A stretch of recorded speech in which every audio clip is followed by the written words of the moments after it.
Hello students, good morning. In this video we will discuss about class 9 science chapter 5 the fundamental unit of life. तो fundamental unit of life कौन है? Cell. तो cell के बारे में हम read कर रहे थे इस चैप्टर में. तो सेल के अंदर कौन कौन से स्ट्रक्चर्स पाई जाती हैं उनको हमने देखा था. सेल की प्लांट सेल और एनिमल सेल के स्ट्रक्चर भी हमने देखी. इसके बाद हम रीड कर रहे थे लास्ट वीडियो में प्लाज्मा लेमा या फिर प्लाज्मा मेम्ब्रेन क्या होती है. तो वही हमारा कंटिन्यू टॉपिक है आज का. तो यहाँ से स्टार्ट करेंगे हम स्ट्रक्चर ऑफ सेल मेम्ब्रेन, यानी सेल मेम्ब्रेन का जो स्ट्रक्चर होती है वो कैसी होती है. तो देखो, various models have been propose to understand the structure of plasma membrane, यानी कि प्लाज्मा मेम्ब्रेन के स्ट्रक्चर को समझाने के लिए बहुत सारे मॉडल्स प्रपोज किए गए, प्रस्तुत किए गए. सेल मेम्ब्रेन इज अ पीलिएबल, यानी सेल मेम्ब्रेन कैसी होती है? लचीली होती है, फिल्म लाइक स्ट्रक्चर, और एक फिल्म के जैसी संरचना होती है. The cell membrane is mainly made up of phospholipids and proteins, और जो सेल मेम्ब्रेन होती है वो किससे बनी होती है? मुख्य रूप से फॉस्फोलिपिड से और प्रोटीन से मिलकर बनी होती है. The central phospholipids layer in sandwiched between two layers of proteins, यानी जो सेंटर में क्या होती है? फॉस्फोलिपिड लेयर होती है, और दोनों ऊपर या और नीचे कौन सी लेयर होती है? टू लेयर किसकी होती है? प्रोटीन की. ठीक है, सेंटर में फॉस्फोलिपिड की लेयर होती है और ऊपर और नीचे प्रोटीन की लेयर होती है. जैसे सैंडविच में होती है ना 3 लेयर्स, वैसे होती है. According to unit membrane concept all membranes are made up of 2 outer protein layer separated by a middle phospholipid layer, यानी जो यूनिट मेम्ब्रेन कॉन्सेप्ट है उसके अकॉर्डिंग अगर देखा जाए तो जो सभी मेम्ब्रेन्स होती है, सभी झिल्लियाँ, वो किससे बनी हुई रहती है? 2 आउटर प्रोटीन लेयर्स, यानी कि 2 बाहर की जो प्रोटीन की झिल्लियाँ होती है उससे separated by a middle phospholipid layer, और जो दोनों प्रोटीन की लेयर्स होती है वो किससे सेपरेट रहती है? फॉस्फोलिपिड लेयर से, यानी सेंटर में तो फॉस्फोलिपिड लेयर होती है इस तरह से, और इसके ऊपर और नीचे किसकी लेयर होती है? प्रोटीन की लेयर होती है. तो ये क्या है? प्लाज्मा मेम्ब्रेन की बेसिक स्ट्रक्चर है, जो किसके लाइक होती है? सैंडविच के लाइक. सैंडविच में भी 3 लेयर्स होती हैं, तो उसी की जैसा इसमें क्या है? बीच में तो फॉस्फोलिपिड लेयर है और दोनों तरफ ऊपर और नीचे प्रोटीन की लेयर होती है. Next, turn the page. Fluid mosaic model, the most acceptable model of cell membrane, was proposed by S.J. Singer and G. Nicholson in 1972. यानी जो फ्लूइड मोज़ेक मॉडल है, तरल मोज़ेक मॉडल है, तो एक बहुत ही मोस्ट एक्सेप्टेबल मॉडल है. किसके लिए? सेल मेम्ब्रेन के लिए. जो किसने प्रस्तुत किया था? S.J. सिंगर और निकोलसन ने इसको प्रस्तुत किया था 1972 में. According to this model lipids are arranged in 2 layers called lipid bilayer, यानी जो ये मॉडल है कौन सा? Fluid mosaic model. इसके अकॉर्डिंग क्या है कि जो लिपिड्स होते हैं, यानी वसा जो होती है वो किस में अरेंज रहती है? 2 लेयर्स में अरेंज रहती है, जिनको क्या बोला जाता है? लिपिड बाई लेयर बोला जाता है. And proteins are arranged in mosaic manner, और जो प्रोटीन्स होती है वो मोज़ेक मैनर से क्या होती है? अरेंज रहती है. The lipid by layer forms highly viscous fluid in which the 2 types of proteins molecules such as intrinsic protein and extrinsic protein, यानी कि जो लिपिड बाई लेयर होती है, यानी लिपिड की जो 2 लेयर होती है, इसमें किसकी लेयर होगी? लिपिड की. किसमें? फ्लूइड मोज़ेक मॉडल में. ठीक है, और उसमें जो सेल मेम्ब्रेन वाला दिखा है तो उसमें किसकी होती है? प्रोटीन की. तो जो लिपिड बाई लेयर होती है तो एक हाईली विस्कस फ्लूइड का निर्माण करती है ये लिपिड बाई लेयर, यानी बहुत ही चिपचिपा सा एक द्रव होता है वो बनाती है. Which the 2 types of protein molecule such is intrinsic protein and extrinsic protein are organised in mosaic manner, और उसके अंदर दोनों प्रकार के प्रोटीन्स पाए जाते हैं, इंट्रिंसिक और एक्सट्रिंसिक, यानी आंतरिक और बाहरी 2 तरह के प्रोटीन्स पाए जाते हैं. Intrinsic protein are embedded in the lipid bilayer completely or incompletely, and the extrinsic protein occurs superficially, यानी कि जो इंट्रेंसिक प्रोटीन होता है वो लिपिड के अंदर धसा हुआ रहता है कंप्लीट, जबकि जो एक्सट्रिंसिक प्रोटीन यानी बाहरी जो प्रोटीन होता है वो ऊपर की तरफ सुपरफिशियली यानी ऊपर की ओर पाया जाता है। The proteins have been compared to icebergs floating in a sea of phospholipids bilayer. ये और जो प्रोटीन्स होते हैं उसको हम किससे कंपेयर कर सकते हैं, आइसबर्ग्स, जैसे द्वीप क्या करते हैं, तैरते हैं समुद्र में, तो उसी तरह से हम उसकी तुलना किससे कर सकते हैं, आइसबर्ग से कर सकते हैं। Next, the semi fluid nature of membrane enables it to undergo dynamic changes। और जो इसमें जो मेम्ब्रेन के अंदर जो फ्लूइड भरा हुआ रहता है वो कैसा होता है, सेमी फ्लूइड नेचर होती है, ठीक है, अर्ध तरल पदार्थ होता है यानी थोड़ा गाढ़ा सा द्रव होता है।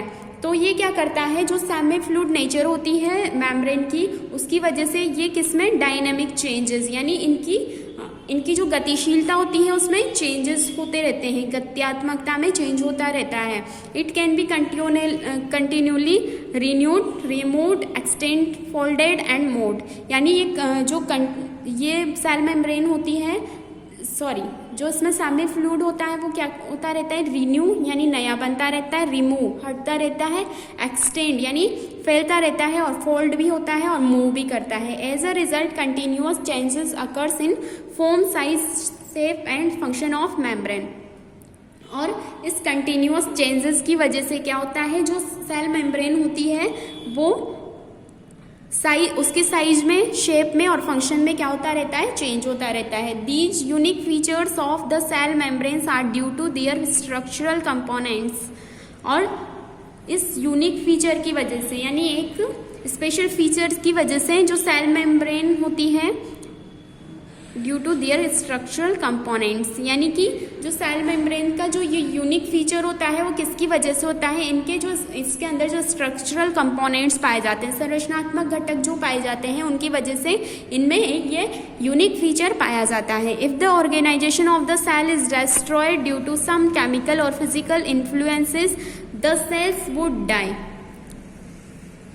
यानी कि किसी भी फिजिकल या केमिकल चेंजेस की वजह से अगर सेल का जो ऑर्गेनाइजेशन है, संगठन है, वो क्या हो जाता है, डिस्ट्रॉय हो जाता है यानी नष्ट हो जाता है, तो सेल क्या हो जाती है, डाई मीन्स मर जाती है। The plasma membrane helps in maintaining a fixed internal environment of the cell. और जो प्लाज्मा मेम्ब्रेन होती है वो जो सेल के अंदर का जो एनवायरनमेंट है उसको क्या करती है, मेंटेन करती है। कौन, प्लाज्मा मेम्ब्रेन। सेल के अंदर का जो एनवायरनमेंट है उसको मेंटेन कौन करती है, प्लाज्मा मेम्ब्रेन या cell membrane. The various cell organelles surrounded by membrane provide specific conditions needed for maintaining the living status.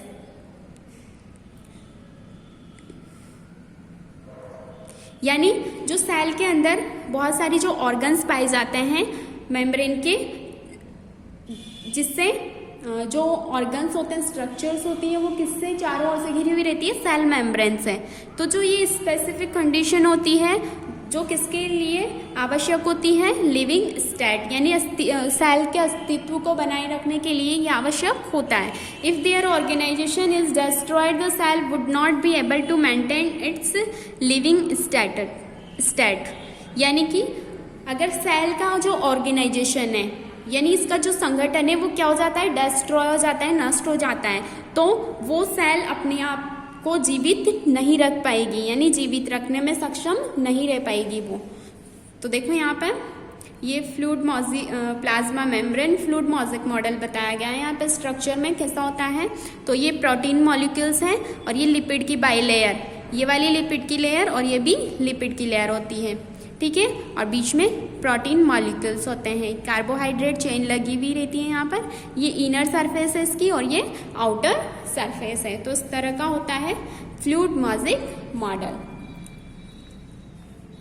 Lipid की कितनी लेयर्स होती है, इसमें 2 लेयर होती है। Next, function of plasma membrane, यानी प्लाज्मा मेम्ब्रेन क्या क्या कार्य करती है। तो देखो, the primary function of the plasma membrane is the regulation of various substances in and out of the cell. यानी जो प्लाज्मा मेम्ब्रेन का जो प्राइमरी फंक्शन है वो क्या होता है कि जो सेल में आने और जाने वाले जो सब्सटेंसेस है विभिन्न प्रकार के, उनका रेगुलेशन करना, उनको नियंत्रित करना। Some of the important function of the cell membrane are given below. यहाँ पर कुछ इंपॉर्टेंट फंक्शन दिए हुए हैं किसके, सेल मेम्ब्रेन के, तो उनको हम रीड करेंगे। तो फर्स्ट है प्रोटेक्टिव मैकेनिकल बैरियर, यानी जो सेल मेम्ब्रेन होती है वो एक प्रोटेक्टिव लेयर के रूप में क्या करती है, कार्य करती है।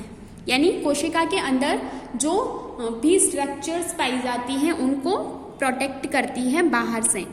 It acts as a mechanical barrier that protects the internal content of the cell. जो सेल मेम्ब्रेन होती है वो एक मैकेनिकल बैरियर यानी कि एक यांत्रिक अवरोध की तरह कार्य करती है और जो सेल के अंदर के जो कंटेंट होते हैं उनको प्रोटेक्ट करती है। Second, shape. It provides a definite shape to semi fluid content of the cell, यानी कि जो सेल मेम्ब्रेन होती है वो क्या प्रोवाइड करती है, सेल को एक डेफिनेट शेप यानी एक निश्चित आकृति प्रदान करती है, क्योंकि इसके अंदर जो पाया जाता है सेमी फ्लूइड कंटेंट पाया जाता है, तो उसकी वजह से क्या हो सकता है, इसका शेप बिगड़ सकता है। लेकिन बाहर की तरफ क्या पाई जाती है, उसमें सेल मेम्ब्रेन पाई जाती है जो इसके शेप को बनाए रखती है। नेक्स्ट है परमिबिलिटी यानी पारगम्यता। Due to its selective permeable nature, it allows the movement of selected ions and molecules in and out the cell। यानी जो इसके पारगम्यता का जो गुण होता है इसकी वजह से ये क्या करती है, जो सेलेक्टिव आयन और मॉलिक्यूल्स होते हैं उनको ही सेल के अंदर एंटर होने देती है, बाकी जो वेस्टेज मटेरियल्स होते हैं उनको अंदर नहीं जाने देती है। इसलिए इसमें कौन सा गुण होता है, परमिबिलिटी का यानी पारगम्यता का। नेक्स्ट है फोर्थ, रिकग्निशन यानी पहचान। It has substances over its surface which act as recognition sites and centres of attachment, यानी जो सेल मेम्ब्रेन होती है उसकी सरफेस पर कुछ सब्सटेंसेस पाए जाते हैं जिसकी वजह से क्या करती है, रिकग्निशन साइट के रूप में यानी पहचान करती है किसका, मटेरियल्स का, और जो हमारे लिए सेल के अंदर एसेंशियल होते हैं उनको ही अंदर जाने देती है, बाकी सब्सटेंसेस को बाहर निकाल देती है। They help in tissue formation, distinction of foreign substances and defence against microbes. और ये जो रिकग्निशन साइड होती है इसकी, तो वो किस में हेल्प करती है, टिश्यू फॉर्मेशन यानी उत्तक निर्माण में मदद करती है, और डिस्टिंक्शन ऑफ फॉरेन सब्सटेंसेस यानी कि जो फॉरेन सब्सटेंसेस यानी बाहरी जो पदार्थ होते हैं उनमें अंतर कर पाते हैं इसकी वजह से, क्योंकि उनको पहचान लेती है ये। एंड डिफेंस अगेंस्ट माइक्रोब्स, और सूक्ष्म जीवों से अपने आप को बचाती है। नेक्स्ट, सेल कंटिन्यूटी, कोशिका निरंतरता। At some places plasma membrane of adjacent cell become continuous to form cell junctions, यानी कि कुछ प्लेस जो होते हैं वहाँ पर प्लाज्मा मेम्ब्रेन के कुछ दूसरी कोशिकाओं से संलग्न रहती है यानी जुड़ी हुई रहती है, जिसकी वजह से सेल की कंटिन्यूटी बनी रहती है। नेक्स्ट है स्पेशलाइजेशन, विशेषीकरण। It gets modified to perform different function, example absorption in microvilli, यानी ये जो सेल मेम्ब्रेन होती है वो क्या होती है, मॉडिफाइड होती रहती है यानी रूपांतरित होती रहती है एक रूप से दूसरे रूप में, किसके लिए, डिफरेंट फंक्शन को परफॉर्म करने के लिए। एग्जाम्पल क्या है इसका, एब्जॉर्प्शन इन माइक्रोविलाई, जो माइक्रोविलाई होते हैं उनमें क्या पाया जाता है, अवशोषण, तो ये क्या है, स्पेशलाइजेशन होता है। नेक्स्ट है endocytosis. Due to flexible nature of plasma membrane it enables the cell to engulf food and other substances from its external environment by endocytosis। देखो एंडोसाइटोसिस क्या होता है, तो जो प्लाज्मा मेम्ब्रेन होती है ना उसकी नेचर कैसी होती है, फ्लेक्सिबल होती है, यानी ये कैसी होती है, लचीली होती है। तो ये क्या करती है, enables the cell to engulf food and other substances, यानी कि जो फॉरेन पार्टिकल्स होते हैं या फिर जो अदर सब्सटेंसेस होते हैं जिनकी आवश्यकता सेल के अंदर नहीं होती है तो उनको नहीं जाने देती है from its external environment by endocytosis. कहाँ से? बाहरी वातावरण से। जो आवश्यक होते हैं उनको ही अंदर निगलती है, फूड में भी, ठीक है। तो ये क्या है, यानी कि सेलेक्टिव जो मॉलिक्यूल्स होते हैं वो ही अंदर जाते हैं। तो ये क्या है? एंडोसाइटोसिस है। एक्सोसाइटोसिस, एंडो मीन्स अंदर जा रहे हैं, एक्सो मीन्स बाहर। तो undigested molecules are thrown out to cell through plasma membrane. The process is known as exocytosis. यानी जो अनडाइजेस्टेड मॉलिक्यूल्स होते हैं या जो एक्सक्रीटरी प्रोडक्ट्स होते हैं उनको कहाँ फेंक दिया जाता है? सेल से बाहर फेंक दिया जाता है। किसके थ्रू? प्लाज्मा मेम्ब्रेन के थ्रू। और इस प्रोसेस को क्या बोला जाता है? एक्सोसाइटोसिस बोला जाता है। नेक्स्ट लास्ट, करियर मॉलिक्यूल्स, यानी वाहक अणु के रूप में कार्य करती है। Cell membrane has some carrier molecules which help in the flow of materials and information. यानी जो सेल मेम्ब्रेन होती है वो करियर मॉलिक्यूल्स के रूप में कार्य करती है और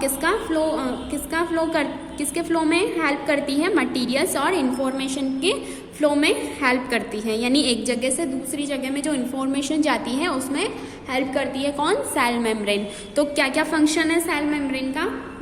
एक मैकेनिकल बैरियर के रूप में कार्य करती है और जो सेल होती है उसके शेप को बनाए रखती है और इसमें परमेबिलिटी का गुण पाया जाता है जिसकी वजह से ये कुछ जो सेलेक्टिव मटेरियल होते हैं उनको ही अंदर जाने देती है सेल के, बाकी जो वेस्ट मटेरियल्स होते हैं उनको बाहर ही रोक लेती है। सेल कंटिन्यूटी है, रिकग्निशन है और specialization, endocytosis, exocytosis and carrier molecules. तो ये क्या है? इसके फंक्शंस है।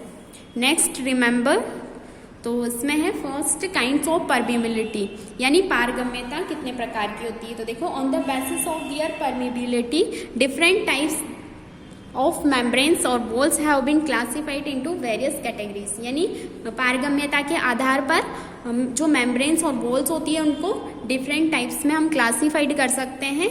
तो देखो, इम्परमीबल यानी अपारगम्य, if a membrane does not allow to pass through it both solvent and solute molecules.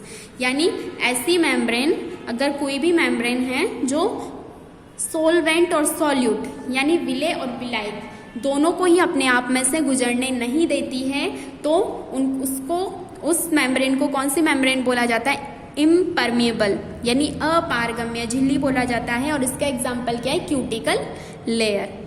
ठीक है। नेक्स्ट है सेमी परमिएबल, अर्ध पारगम्य। If a membrane allows to pass only solvent molecules but not solute particles through it is called semi permeable membrane. यानी ऐसी membrane जो केवल solute के जो पार्टिकल्स होते हैं, सॉल्वेंट के जो मॉलिक्यूल्स होते हैं, विलायक के जो अणु होते हैं, उनको ही अपने में से गुजरने देती है और सॉल्यूट के जो पार्टिकल होते हैं उनको नहीं। तो इस ऐसी जो मेम्ब्रेन होती है उसको क्या बोला जाता है? सेमी परमिएबल, अर्ध पारगम्य झिल्ली। It is called semi permeable membrane. Example artificial cellophane membrane, यानी कृत्रिम सेलोफेन मेम्ब्रेन जो होती है वो किसका एग्जाम्पल है? सेमी परमिएबल मेम्ब्रेन का। और इम्परमिएबल में कौन आएगा? Cuticle layer. नेक्स्ट परमिएबल यानी पारगम्य। If a membrane allows to pass both solvent and solute molecules through it freely, it is called permeable membrane। यानी ऐसी मेम्ब्रेन जो सॉल्वेंट और सॉल्यूट दोनों ही मॉलिक्यूल्स को स्वतंत्र रूप से अपने आप से गुजरने देती है, तो उसको क्या बोला जाता है? परमिएबल मेम्ब्रेन यानी पारगम्य झिल्ली बोला जाता है। और इसका एग्जाम्पल क्या है? Primary cell wall. ठीक है। नेक्स्ट है सेलेक्टिवली परमिएबल, चयनात्मक पारगम्य। If a membrane allows penetration of solvent freely but restrict the passage of specific solute particles, it is known as selectively permeable membrane। यानी एक ऐसी मेम्ब्रेन जो सेलेक्टिव मटेरियल्स को ही अपने आप में से गुजरने देती है, जो वेस्ट मटेरियल्स होते हैं उनको नहीं जाने देती है अंदर, तो ऐसी जो मेम्ब्रेन होती है उसको क्या बोला जाता है? सेलेक्टिवली परमिएबल मेम्ब्रेन बोला जाता है। और इसका एग्जाम्पल क्या है? Plasma membrane. प्लाज्मा मेम्ब्रेन के बारे में हम रीड कर रहे थे। अभी हमने रीड किया प्लाज्मा मेम्ब्रेन के बारे में। तो प्लाज्मा मेम्ब्रेन का नेचर हमने देखा था कैसा होता है, सेलेक्टिव परमेबल होती है, यानी सेलेक्टिव जो मटेरियल्स होते हैं उनको ही सेल के अंदर जाने देती है, बाकी मटेरियल्स को बाहर ही रोक देती है। ठीक है, तो परमेबिलिटी के कितने टाइप्स हैं? 4 टाइप्स हैं। इम्परमिएबल यानी अपारगम्य, सेमी परमिएबल यानी अर्धपारगम्य जो केवल सॉल्वेंट को गुजरने देगी, और परमिएबल यानी पारगम्य जो सॉल्वेंट और सॉल्यूट दोनों को गुजरने देगी, और सेलेक्टिवली परमिएबल जो केवल एसेंशियल मॉलिक्यूल्स को ही अंदर जाने देगी। ठीक है, next transport of materials across cell membranes, यानी कि सेल मेम्ब्रेन के आर पार मटेरियल्स का ट्रांसपोर्ट किस तरह से होता है। तो देखो, the plasma membranes act as a barrier for the free movement of ions and metabolites across the cell, यानी जो प्लाज्मा मेम्ब्रेन होती है एक barrier, act as a barrier यानी एक अवरोधक के रूप में कार्य करती है। किसके लिए? Free movement of ions and metabolites across the cell, यानी जो कोशिका के आसपास जो आयंस और उपापचय पदार्थ पाए जाते हैं उनका जो मूवमेंट होता है, उनकी जो गतिशीलता होती है, उसके लिए बैरियर का काम कौन करती है? प्लाज्मा मेम्ब्रेन करती है। But at the same time it allows the transport of selective metabolites across it and thus regulates the flow of material into and out of the cell. लेकिन उसी टाइम पर ये क्या करती है, जो सेलेक्टिव मेटाबोलाइट्स होते हैं उनको क्या करती है? उनका ट्रांसपोर्ट करती है अपने आप से, यानी अपने आर पार उनको गुजरने देती है। और किसको रेगुलेट करती है? फ्लो ऑफ मटेरियल्स को क्या करती है? रेगुलेट करती है, नियंत्रित करती है। कौन? प्लाज्मा मेम्ब्रेन या सेल मेम्ब्रेन। केवल ये सेलेक्टिव मटेरियल्स को ही अपने अंदर जाने देती है। The unit membrane therefore ensure selective exchange of materials between cell and its external environment, यानी कि जो यूनिट मेम्ब्रेन होती है, इसीलिए ये जो होती है वो सेल और जो एक्सटर्नल जो एनवायरनमेंट होता है, यानी सेल और बाहर का जो वातावरण होता है उसमें से सेलेक्टिव एक्सचेंज मटेरियल होता है, यानी कि जो सेलेक्टिव मटेरियल्स होते हैं उनका ही केवल एक्सचेंज होता है, आदान प्रदान होता है। And also between cell organelles and cytoplasm, और जो सेल ऑर्गेनेल्स पाए जाते हैं जैसे राइबोसोम, माइटोकॉन्ड्रिया, तो ये क्या है? Cell organelles. और इसके अंदर जो फ्लूइड भरा होता है उसको क्या बोलते हैं? साइटोप्लाज्म। तो सेल ऑर्गेनेल्स और साइटोप्लाज्म के बीच में भी सेलेक्टिव जो मटेरियल होते हैं उनका ही एक्सचेंज होता है। Due to this transport of material, essential nutrients and oxygen enters into the cell, और इस एसेंशियल ट्रांसपोर्ट की वजह से क्या होता है? कुछ जो एसेंशियल न्यूट्रिएंट्स होते हैं, आवश्यक पोषक पदार्थ होते हैं, और ऑक्सीजन जो होती है वो ही सेल के अंदर एंटर करती है। On the other hand excretory materials are released out of the cell, और जो